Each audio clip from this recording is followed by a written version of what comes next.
ओम श्री शक्ति नमः। ओम श्री शक्ति नमः। ओम श्री शक्ति नमः। राजा को सफर में और प्रत्यक्ष भी भगवान के दर्शन तथा भगवत प्राप्तियों का निर्माण, वर प्राप्ति और प्रतिष्ठा।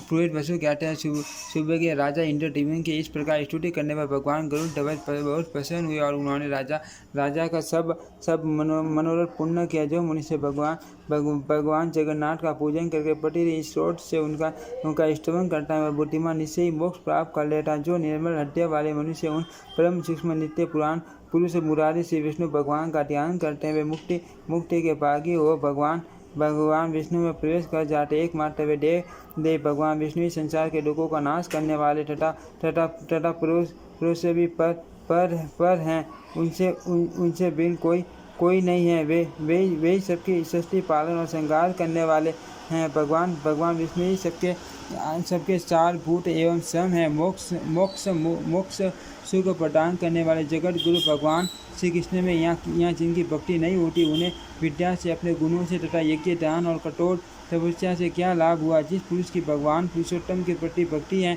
वही संसार में धन्य है, पवित्र और विद्वान है। वही यज्ञ तपस्या और गुणों के कारण श्रेष्ठ है तथा वह ज्ञानी दानी और सत्यवादी है। ब्रह्मपुत्री मोहिनी इस प्रकार स्तुति करके राजा ने संपूर्ण मनोवांछित फलों को देने वाले सनातन पुरुष जगन्नाथ भगवान वासुदेव को प्रणाम किया और चिंता मगन हो पृथ्वी पर कुश और वस्त्र बिछा के भगवान का चिंतन करते हुए वे उसी पर सो गए। सोते समय उनके मन में यही संकल्प था कि सबकी पीड़ा दूर करने वाले देवादी देव भगवान जनार्दन कैसे मुझे प्रत्येक दर्शन देंगे। जो सो जाने पर शक्ल धारण करने वाले जगत गुरु भगवान वासुदेव राजा को स्वप्न में अपने स्वरूप का दर्शन कराया। राजा ने स्वप्न में देव जगन्नाथ का दर्शन किया। वे शंख चक्र धारण किए शांत भाव से विराजमान थे। इनके दो हाथों में गदा और पंच सुशोभित थे। सांग धनुष बाण और खड्ग भी उन्होंने धारण कर रखे थे। उनके सब और तेज का दिव्य मंडल प्रकाशित हो रहा था। प्रलय काली सूर्य के समान उनकी दिव्य प्रभा उद्भासित हो रही थी। उनका श्री अंग नीले बुकराज के समान श्याम था। 8 भुजाओं से सुशोभित भगवान श्री हरि गरुड़ की पीठ पर बैठे हुए थे। दर्शन देकर भगवान ने उनकी ओर देखते हुए कहा, परम बुद्धिमान नरेश, आपको साधुवाद है। आपके इस दिव्य यज्ञ से भक्ति से तथा श्राद्ध से मैं बहुत संतुष्ट हूँ। महिपाल, आप व्यर्थ सोच में क्यों पड़े हैं। राजन, यहाँ जो जगत पूज्य सनातनी प्रतिमा है, उसे आप जिस प्रकार प्राप्त करते हो वह उपाय आपको बताता हूँ। आज की रात्रि बीतने पर निर्मल प्रभात में जब सूर्योदय हो, उस समय अनेक प्रकार के वृक्षों से सुशोभित समुद्र के जल प्रांत में जहाँ तरंगों से व्याप्त बहती जल राशि दिखाई देती है, वहाँ तट पर ही एक बहुत बड़ा वृक्ष खड़ा है, जिसका कुछ भाग तो जल में और कुछ स्थल में। वह समुद्र की लहरों की थपड़े में खाकर भी कंपित नहीं होता। आप हाथ में कुल्हाड़ी लेकर लहरों के बीच होते हुए अकेले ही वहाँ चले जाना। आपको वह वृक्ष दिखाई देगा। मेरे बताए अनुसार उसे पहचान कर निसंग भाव से उस वृक्ष को काट डालना। उसे वृक्ष को काटते समय आपको वहाँ कोई अद्भुत वस्तु दिखाई देगी। उसी वृक्ष से भली भांति सोच विचार कर आप दिव्य प्रतिमा का निर्माण करो। मोह में डालने वाली इस चिंता को छोड़ दो। ऐसा कहकर माँ बाग श्री हरि अदृश्य हो गए। ये स्वप्न देख राजा को बड़ा विस्मय हुआ। उस रात्रि के बीतने की प्रतीक्षा करते हुए वे भगवान में मन लगाकर उठ बैठे और वैष्णव मंत्र एवं विष्णु सूक्त का जप करने लगे। प्रभात होने पर वे उठे और भगवान का स्मरण करते हुए विधि पूर्वक उन्होंने समुद्र में स्नान किया। फिर पूरा करके वे नर्मदा समुद्र के तट पर गए। महाराज इंद्रद्युम्न ने अकेले ही समुद्र की महावेलाओं में प्रवेश किया। उस तेजस्वी महावृक्षों को देखा जिसकी अंतिम ऊपरी सीमा बहुत बड़ी थी। वह बहुत ऊंचे तक फैला हुआ था। वह पुण्य में वृक्ष फल से रहित था। त्रिगत मस्जिद के समान उसका लाल रंग था। उसका न तो कुछ नाम था और न यही पता था कि वह किस जाति का वृक्ष है। उस वृक्ष को देखकर राजा इंद्रद्युम्न बड़े प्रसन्न हुए। उन्होंने ढूंढ एवं तीक्ष्ण फरसे से उस वृक्ष को काट गिराया। उस समय इंद्रद्युम्न ने जब काष्ठ का बलिपाटी निरीक्षण किया, तब उन्हें वहाँ एक अद्भुत बात दिखाई दी। विश्वकर्मा और भगवान विष्णु दोनों ब्राह्मण का रूप धारण करके वहाँ आए। दोनों ही उत्तम तेज से प्रज्वलित हो रहे थे। राजा इंद्रद्युम्न ने उन्होंने पूछा, महाराज आप यहाँ कौन कार्य करेंगे? इस परम दुर्गम घन एवं निर्जन वन में इस महासागर के तट पर यह अकेला ही मान वृक्ष था, इसको आपने क्यों काट दिया?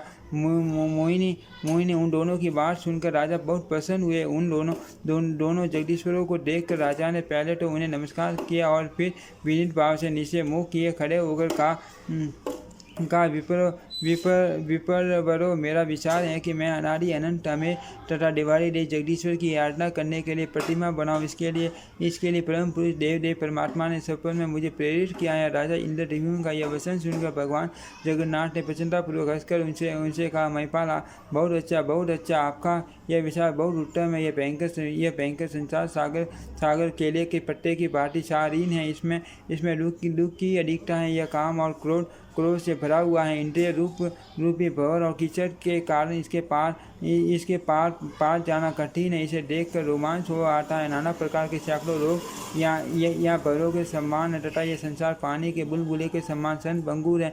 नरश्रेष्ठ, इसमें रहते हुए जो लोग आपके मन में विष्णु की आराधना का विचार उत्पन्न हुआ, उसके कारण आप धन्य हैं। संपूर्ण गुणों से अलंकृत है। प्रजा, पर्वत, वन, नगर, पुर एवं ग्रामों सहित एवं चारों वर्णों से सुशोभित यह धरती धन्य है।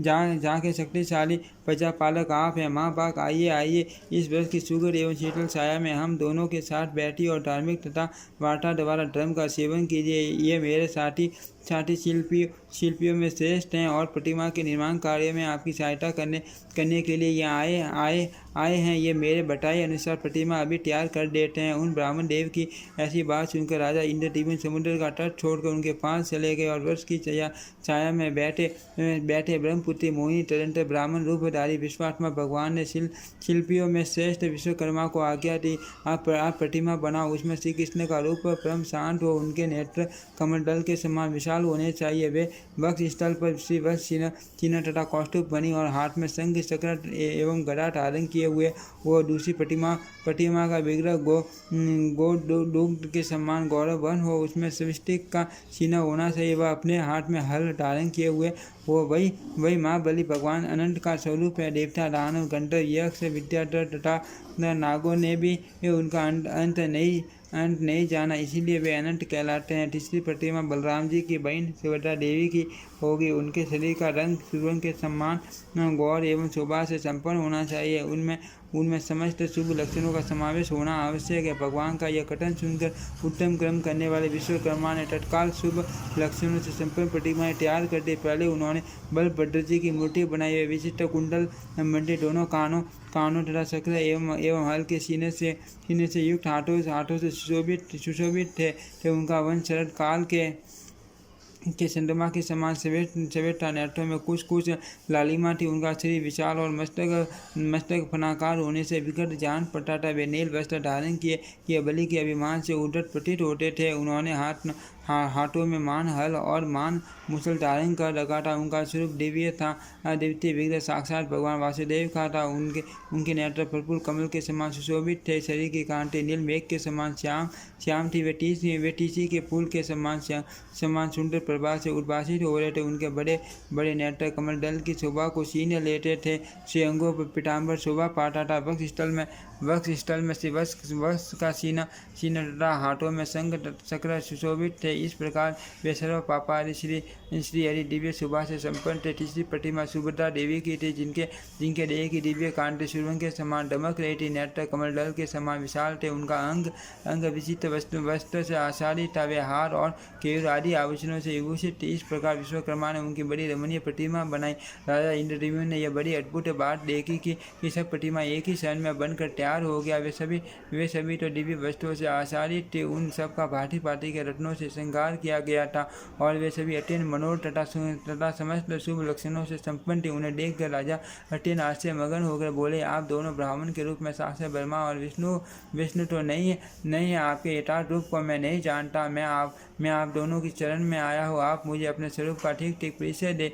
ब्राह्मण बोले, राजन, आप मुझे पुरुषोत्तम समझो। मैं समस्त लोगों की पीड़ा दूर करने वाला वाला अनंत अनंत बल पौरुष से संपन्न तथा संपूर्ण भूतों का आराध्य वो मेरा कभी अंत नहीं उठा, जिसका सब शास्त्रों में प्रतिपादन किया जाता है, उपनिषदों में जिसके स्वरूप का वर्णन मिलता है। योगी जन जिसे ज्ञान गंभीर वासुदेव कहते हैं, वह परमात्मा मैं ही हूँ। स्वयं मैं ही ब्रह्मा, मैं ही शिव और मैं ही विष्णु हूँ। देवताओं का राजा इंद्र और संपूर्ण जगत का नियंत्रण करने वाला यम भी मैं ही हूँ। पृथ्वी आदि 5 भूत भविष्य का भोग लगाने वाले टीवी अग्नि जिलाड़ी वरुण सबको धारण करने वाले धरती और धरती को भी धारण करने वाले पर्वत भी मैं ही हूँ। संसार में जो कुछ भी वाणी से कहा जाने वाला स्थावर जंगम भूत है, वह मेरा ही स्वरूप है। संपूर्ण विश्व के रूप में मुझे संपूर्ण विश्व के रूप में मुझे ही प्रकट हुआ समझो। मुझसे बिन कुछ भी नहीं है। नरश्रेष्ठ मैं आप पर बहुत प्रसन्न हूँ। सुव्रत मुझसे कोई वर मांगो, आपके हृदय को जो अभिष्ट हो वह आपको दूंगा। जो पुण्य आत्मा नहीं है उन्हें सफल में भी मेरा दर्शन नहीं होता। आपकी तो मुझ में ढूंढ भक्ति है, इसीलिए आपने मेरा प्रत्येक दर्शन किया है। मोहिनी भगवान वासुदेव का ये वचन सुनकर राजा के शरीर में रोमांच हो आया। वे इस प्रकार स्रोत गान करने लगे। राजा ने कहा, लक्ष्मीकांत आपको नमस्कार है। श्री पटे आपके दिव्य विग्रह पर पीताम्बर शोभा पा रहा है, आपको नमस्कार है। आप श्रीधर धन संपत्ति के देने वाले शीर्ष लक्ष्मी के पति श्रीनिवास लक्ष्मी के आश्रय तथा श्री निकेतन लक्ष्मी के धाम है, आपको नमस्कार है। आप आदि पुरुष ईशान सबके ईश्वर सब और मुख वाले निष्कल एवं सनातन परम देव हैं। मैं आपको प्रणाम करता हूँ। आप शब्द और गुणों से अतीत, भाव और अभाव से रहित, निर्लेप निर्गुण सूक्ष्म सर्वज्ञ तथा सबके पालक हैं। आपके श्री अंगों की कांटे नील कमल दल के सम्मान श्याम है। आप शेष सागर के भीतर निवास करने वाले तथा शेष नाग के सिया पर सोने वाले, इंद्रियों के नियंता तथा संपूर्ण पापों को हर लेने वाले आप श्री हरि को मैं नमस्कार करता हूँ। देवेश्वर आप सबको वर देने वाले सर्वव्यापी समस्त लोगों के ईश्वर, मोक्ष के कारण तथा विनाशी विष्णु है। मैं पुनः आपको प्रणाम करता हूँ। इस प्रकार स्तुति करके राजा ने हाथ जोड़कर भगवान को प्रणाम किया और विनीत भाव से धरती पर मस्तक टेक कर कहा, नाथ यदि आप मुझ पर प्रसन्न है तो मोक्ष मार्ग के ज्ञाता पुरुष जिस निर्गुण निर्मल एवं शांत परम पद का ध्यान करते हैं, साक्षात्कार करते हैं, उस परम दुर्लभ पद को मैं आपके प्रसाद से प्राप्त करना चाहता हूँ। श्री भगवान बोले, राजन आपका कल्याण हो, आपकी कही हुई सब बातें सफल हो। मेरे प्रसाद से आपको अभिलषित वस्तु की प्राप्ति होगी। नरश्रेष्ठ आप 10,900 वर्षों तक अपने अखंड एवं विशाल साम्राज्य का उपभोग करो। इसके बाद उस दिव्य पद को प्राप्त हो जाओगे जो देवता और असुरों के लिए भी दुर्लभ है और जिसे पाकर संपूर्ण मनोरथ पूर्ण हो जाते हैं। जो शांत गुण अव्यक्त पद से भी पर सूक्ष्म निर्लेप निर्गुण ध्रुव चिंता और शोक से मुक्त तथा कार्य और कारण से वर्जित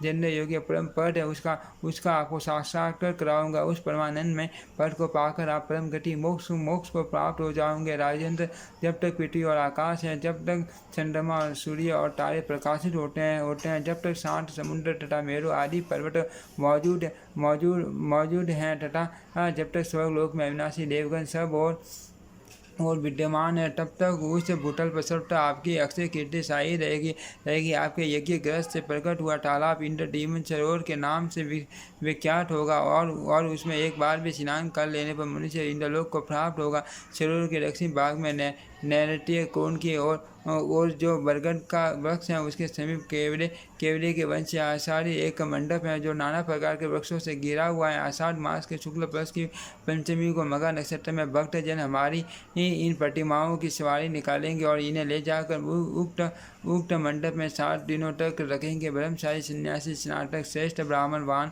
वानप्रस्थ, ग्रस्त, सिद्ध तथा अन्य द्विज नाना प्रकार के अक्षर और पद वाले स्रोतों से तथा तर्क, यजुर्वेद और सामवेद की ध्वनियों से श्री बलराम तथा श्री कृष्ण की बारंबार स्तुति करेंगे। बटे इस प्रकार राजा को वरदान दे और उनके लिए इस लोक में रहने का समय निर्धारित करके भगवान विष्णु विश्वकर्मा के साथ अंतर्ध्यान हो गए। उस समय राजा बड़े प्रसन्न थे, उनके शरीर में रोमांच हो आया। भगवान के दर्शन से उन्होंने अपने को करते करते माना 10 श्री कृष्ण बलराम तथा वरदायिनी सुभद्रा को मणिकानन चटित विमान कार रथ में बिठाकर वे बुद्धिमान नरेश अमात्य और पुरोहितों के साथ मंगल पाठ जय जयकार कार अनेक प्रकार के वैदिक मंत्रों के उच्चारण और पार्टी के गाजे बाजे के सहित ले आए। उन्हें परम मनोहर पवित्र स्थान में पधराया। फिर शुभ तिथि, शुभ नक्षत्र, शुभ समय और शुभ मुहूर्त में ब्राह्मणों के द्वारा उनकी प्रतिष्ठा कराई। उत्तम प्रसाद मंदिर में वे वेदों विधि से आचार्य की आज्ञा के अनुसार प्रतिष्ठा करके विश्वकर्मा के द्वारा बनाए हुए उन सब विग्रहों को विधिवत स्थापित किया। प्रतिष्ठा संबंधी सब कार्य पूरा करके राजा ने आचार्य तथा दूसरे दिग्विजयों को विधि पूर्वक दक्षिणा दे अन्य लोगों को भी धन किया। तत्पश्चात पार्टी के सुगंधित पुष्पों से तथा सुवर्ण मणि मुक्ता और नाना प्रकार के सुंदर वस्त्रों से भगवत दिव्यग्रहों की विधि पूर्वक पूजा करके ब्राह्मणों को ग्राम नगर तथा राज्य आदि दान किया। फिर करते होकर समस्त परिग्रहों का त्याग कर दिया और वे भगवान विष्णु के परम पद को प्राप्त हो गए।